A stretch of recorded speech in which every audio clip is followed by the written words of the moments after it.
Hello everyone. In the previous video I already showed you how to comment on a video. So in this video I'll guide you on how to see likes, comments and shares for your short video. There aren't any comments yet, right?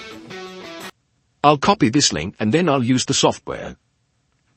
Here you can paste it right here. Okay, so I just need to paste the link here. After copying, I paste it here.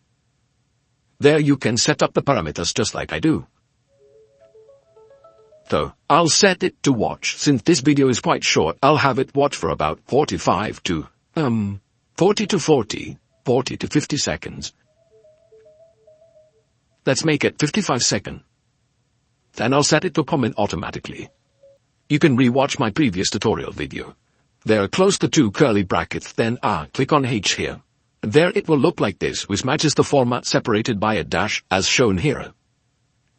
That's it. Okay, we can get started now.